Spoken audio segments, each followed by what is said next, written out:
एक बार की बात है, एक शहर का एक मकान जो कि बहुत ही खूबसूरत था। सभी लोग उसकी बहुत तारीफ़ किया करते थे। एक दिन उसका मकान मालिक कुछ दिन के लिए बाहर गया। जब लौट कर आया तो देखा मकान से धुआं उठ रहा था। बहुत बेचैन हो गया, ज़ोर ज़ोर से चिल्लाने लगा, मदद की गुहार लगाने लगा, कोई मेरा मकान बचा लो। इतने में उसका बड़ा बेटा आया और बोला, पिताजी चिंता की कोई बात नहीं, ये मकान तो सौदा है, मैं कर चुका हूँ, क्योंकि इसकी 3 गुनी रकम हमको देने को तैयार है एक व्यक्ति, तो मैंने उससे इस मकान का सौदा पक्का कर दिया है, तो आपको इसकी चिंता करने की ज़रूरत नहीं है। अब ये निश्चिंत हो गया। तभी दूसरा बेटा आया और बोलने लगा कि पिताजी मकान धू धू करके चल रहा है और आप इतने निश्चिंत बैठे हैं। तो पिता बोला, चिंता की बात नहीं बेटा, तुम्हारे बड़े भाई ने पहले ही इस मकान का सौदा पक्का कर दिया है, वो भी 3 गुनी ज़्यादा कीमत में।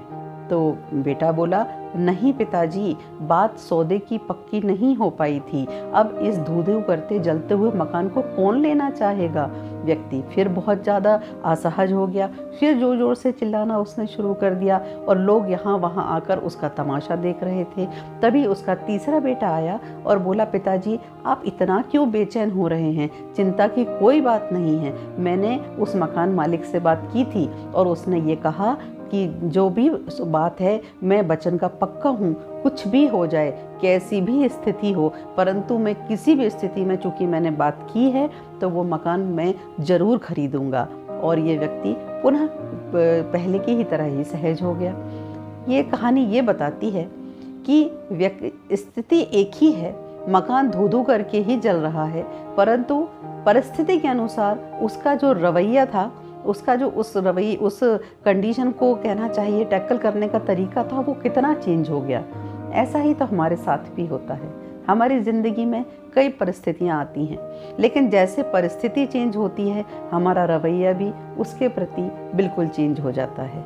और अगर दूसरी बात देखी जाए इस स्टोरी से, तो ये भी समझ आता है कि जिस चीज़ के लिए हमारा मोह हो जाता है, जैसा उसका उस मकान के लिए बहुत मोह था, क्योंकि वो मकान वाकई बहुत ही नायाब था, तो जब उसने उसको धू-धू करके जलते देखा तो वाकई वो कितना असहज हो गया। तो जिससे हमारा मोह हो जाता है, यदि वो चीज़ इस तरीके से हमसे दूर जाने लगती है, तो कहीं ना कहीं हम भी यूं ही असहज हो जाते हैं। तो स्थिति कोई भी निश्चित नहीं है, जो कि आइंस्टीन का प्रिंसिपल कहता है कि ये ज़िंदगी, ये जीवन पूर्णतः सापेक्षता के सिद्धांत पर चलता है। यहाँ कुछ भी परफेक्ट नहीं है। एक ही परिस्थिति में हम कुछ अलग तरीके से और कभी कुछ अलग तरीके से भी बिहेव कर सकते हैं।